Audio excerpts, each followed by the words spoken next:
Hello my loves, welcome back. Today I would like to talk to you about a book that I have been looking forward to so much since it was announced, and that is The Familiar by Leigh Bardugo. I wanted to sit down and dedicate a whole video to talking about this book because you might already know I love Leigh Bardugo. She's one of, if not my favourite authors. I have never read anything by her that I didn't enjoy, and Six of Crows and Ninth House specifically are like two of my favourite books and series of like all time. I wanted to sit down and give this book and this author the time that they deserve. I will say this book didn't quite hit my expectations. Not quite, but we'll talk about why that was. If you have read this book, I would love to know your thoughts and opinions. Put them down below. If there are spoilers, please just make that like obvious, because this book is still relatively new. It only came out like a week or two ago, I think. So just be mindful that there are going to be other people that haven't read it. So firstly, just like a short overview in case you're not really sure what The Familiar is about. I would also like to apologise in advance for any mispronunciations of things.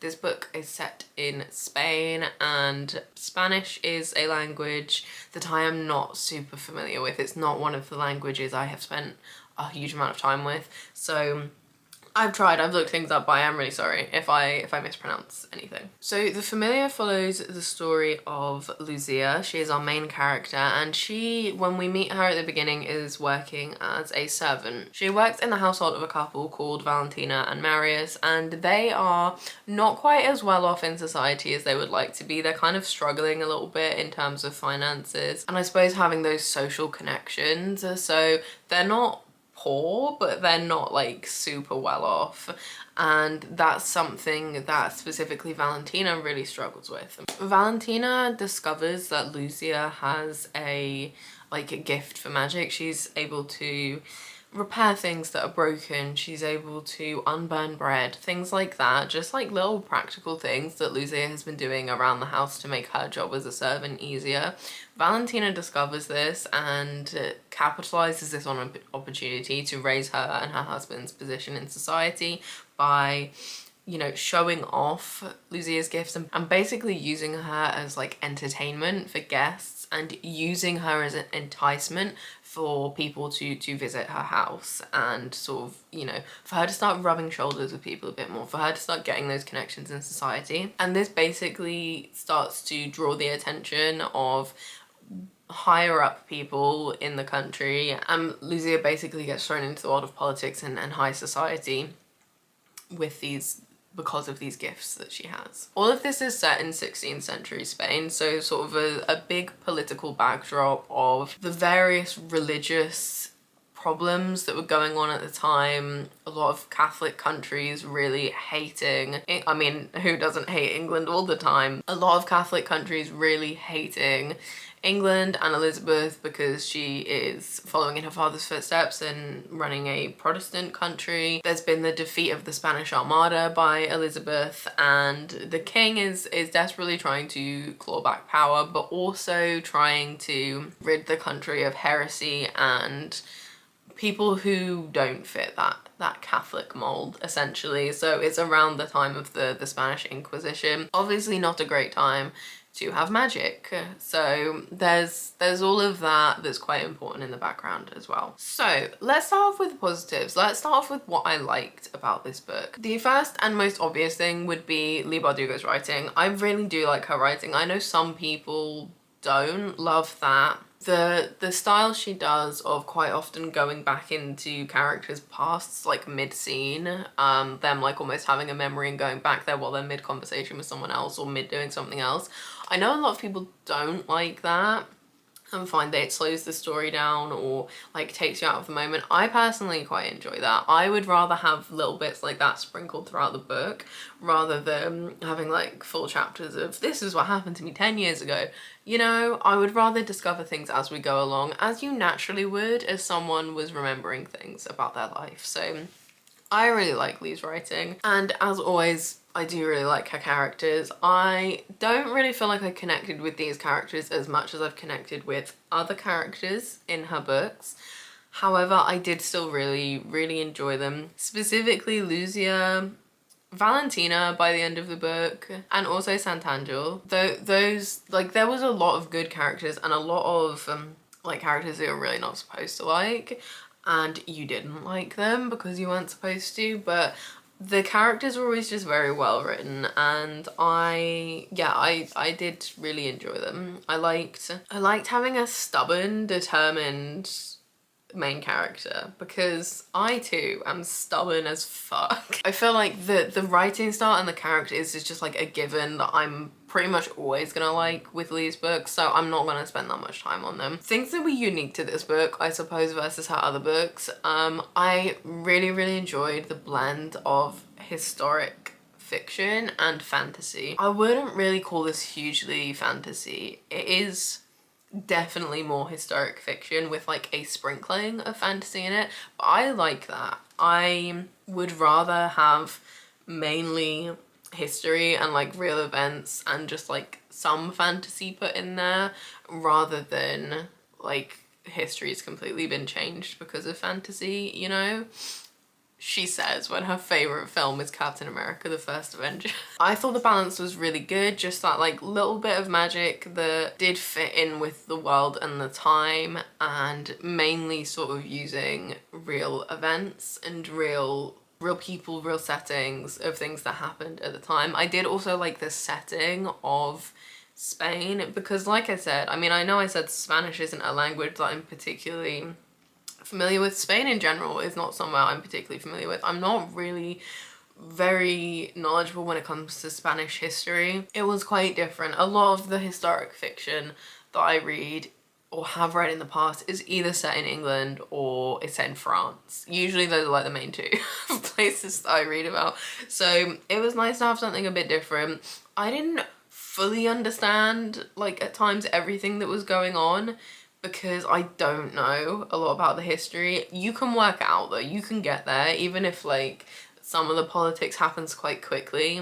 You can follow along with that without really knowing what's going on in Spain at that time. It was like a bit difficult at times as well, just to like understand fully what was going on, because of the use of just certain Spanish phrases or words that like you could not always work out from context what they meant. I don't mind that. I love languages. I like other languages being in books a lot. However, I also don't like having to pause reading every so often to translate something if it's not obvious from context what it means, or there's not like a little bit to explain what it means. Or like in Babel, where there was like little footnotes to tell you what something means. I like having that actual, you know, bits of other languages and stuff in books, especially if they're set in that country, but I think it is very difficult to get that balance of like having it and having it feel natural and not like over telling the reader what's going on or like what those words mean. So I do understand that's difficult. It was not the worst I've ever read in terms of that. I could work out what was happening and what was being said from context most of the time. There was just a few times it was a bit difficult, but generally I liked the Spanish setting, I liked the history. I love historic fiction. I suppose that is relevant to say, actually. I love history, I love historic fiction, so I knew I was probably going to like this book. If you don't like historic fiction, this is more heavy on the historic fiction than it is on the fantasy, but I quite liked that balance. I suppose this kind of falls under writing styles a little bit, but I wanted to mention it because it was something I saw quite a few people saying in reviews. I personally really enjoyed the different points of view you got throughout the book. The entire book is written in third person, but you still go into, I suppose, the lives of different people throughout the book. Sometimes in one chapter you just kind of flip between what's happening for different people, and I quite liked that. I liked Lucia as a character, I really did.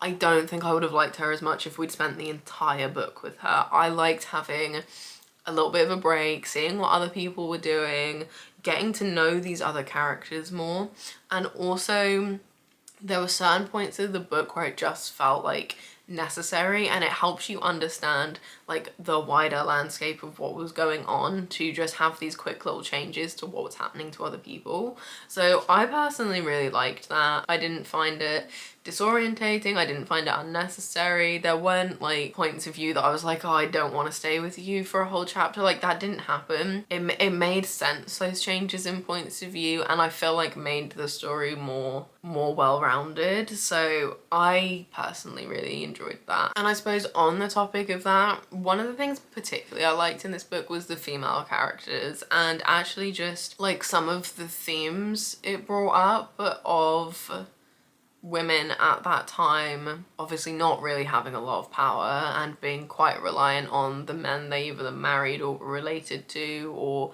had managed to gain favour with. But actually there was still a theme of these women kind of not coming to terms with that, but understanding that that was what they had to like work with, and either like trying to work around that or accepting that and still trying to help other women or support other women. And I just really liked that as a theme, as a thread. And I liked all of the female characters in this book, I think. I don't remember there being one I didn't like, especially for like a historic fiction around that time. I like that theme of that being included, and the acceptance of men being shit and women almost being forced into like these boxes or into these quite restricting roles at that time, and looking at, I suppose, how they could come over that, but also then the harsh reality of the fact that they couldn't always, and that actually at the end of the day there was always going to be someone with more power than them. I know that's quite depressing but I like that exploration of that and that acknowledgement of that, I suppose, when, you know, when we're writing in that time period. And then finally, the thing that I did like, that is out of character for me to say I liked, was the romance. There is a little bit of romance in this. There is. It's kind of it's not a huge plot point, it's kind of a huge plot point, but I just like the way Leigh writes romance, because it doesn't detract from the main plot. It doesn't become like the sole focus of the characters. They don't just become consumed by it and make stupid decisions because of it.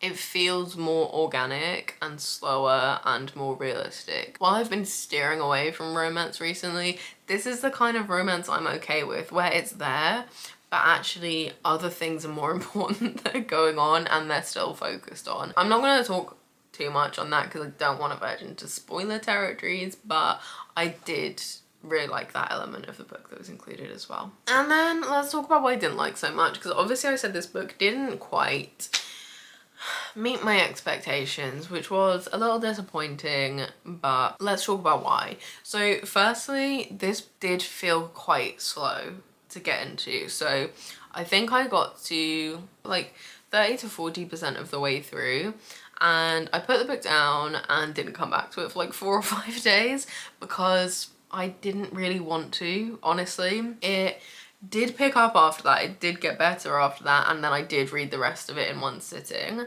However, it took some determination and time to get into, which I don't really feel like I've experienced with Leigh's books before. I think I got it a little bit with Ninth House, but I mean literally it was just 1 or 2 chapters that felt like I had to like push myself to get through to get into the book.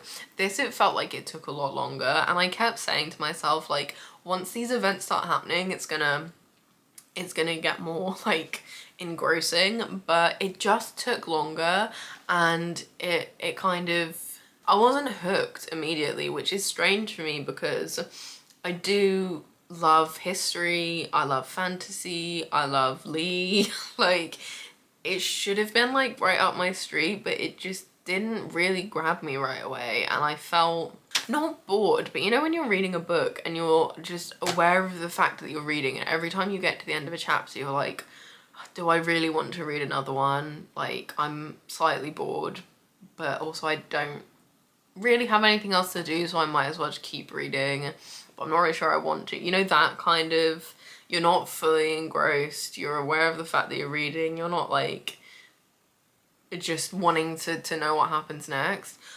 after I'd got over that initial like 30-40% of the book, I did, you know, get a lot into it, and I was wanting to know what happened, and I was shocked by things, I was laughing at certain things, you know. So I think if you're finding it a bit slow, if you can get over that, it does get better. It does get more engrossing. But yeah, I remember sitting and reading the first bit of it and being like, oh no, is this gonna be the first one of Leigh's books that I don't like? Because I was just a bit bored. But it does get there, it does get better, and I do think that initial bit is important to like set the foundations and the scenes, and for you to kind of get to know some of the characters a little bit more.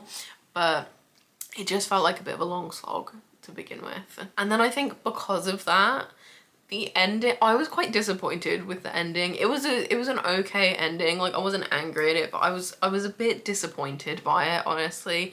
And also it did just feel kind of rushed and a bit fast. And I think that might have been because the early stages of the book felt so slow, or like the pace was a lot slower. So then it was just like suddenly everything's happening. Suddenly all of this stuff needs to be wrapped up, which I appreciate happens a lot in especially fantasy books, because, you know, there's usually some big fight at the end and then suddenly everything's okay. That wasn't necessarily what happened here, obviously, because it's not like just a fantasy book, but the ending did feel a little bit rushed to me, and I was kind of a bit... It was a nice ending, like it was okay, but I was also just a bit like just a bit disappointed by it. And I saw someone else saying the same thing in a review, but I won't say exactly what they said because I feel like that gives away the ending, and I don't want to do that. The events, the plot, the characters, I did end up enjoying. It just...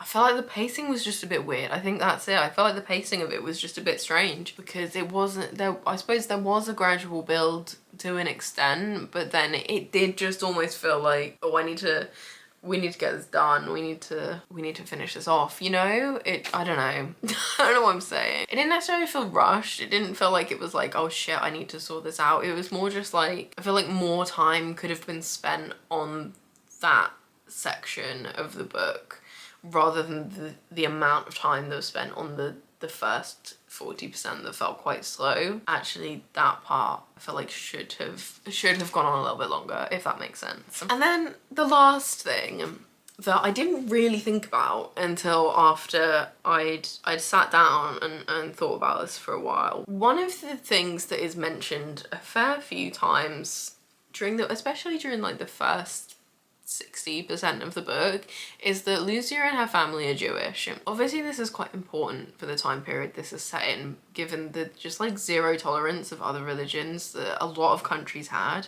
but especially with the Inquisition going around and like rounding people up who were not the right religion. And my problem with this is that, like I said, during the first like maybe 50 to 60% of the book, Lucia being Jewish was mentioned a lot. It was something obviously she had to hide to be able to keep herself safe, something her whole family had to hide.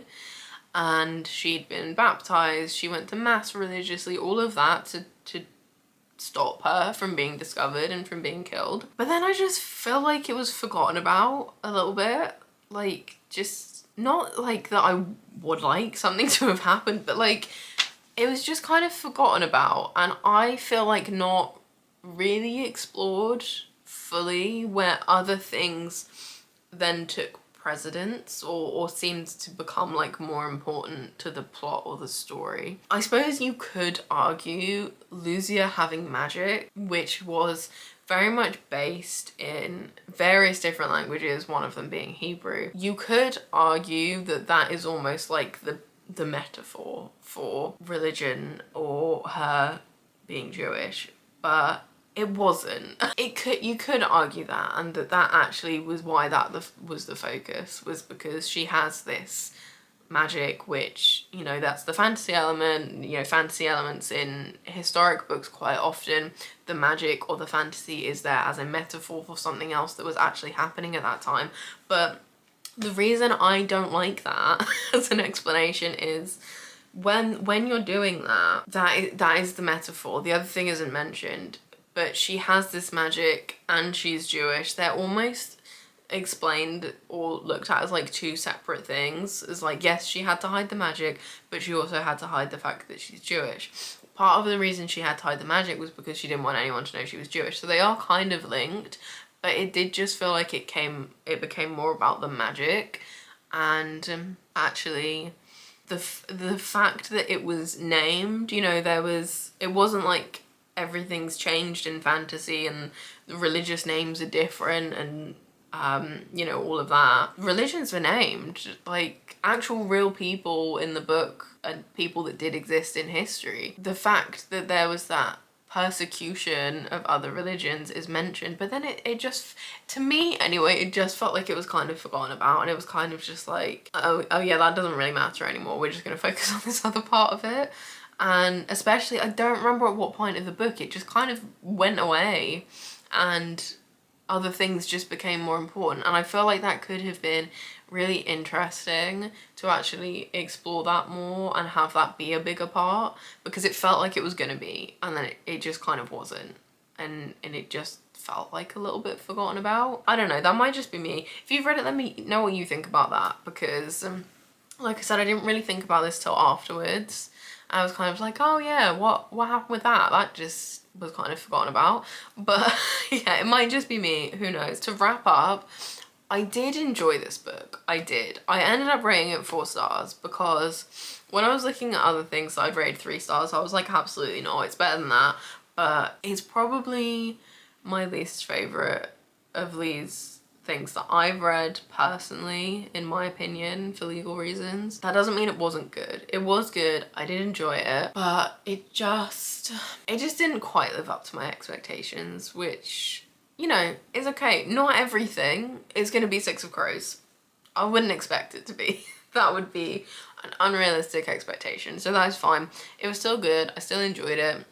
It was just a bit of a push to get through it. I would, as I've said though, love to hear your opinions on this book if you have read it. I'm still a little bit conflicted about how I feel about it, and I do think quite often books that I'm conflicted about when I've finished them and I then like think more about, I usually do realise that I like them more than I thought I did when I first finished them. So maybe my feelings around this book will, you know, grow over time, but right now I'm still just a little bit confused on it and a touch disappointed, but generally it was a good time. So I hope that's helped if you weren't sure whether to read this book or not. I would generally recommend it. If you like historic fiction with a touch of fantasy, definitely I would recommend it. It's a good book. Just do be aware that it is a little bit slow to get started with, and you might have to force yourself to get through the beginning bits a little bit. I hope wherever you are, you're having a wonderful day, and I will see you very soon. Bye guys.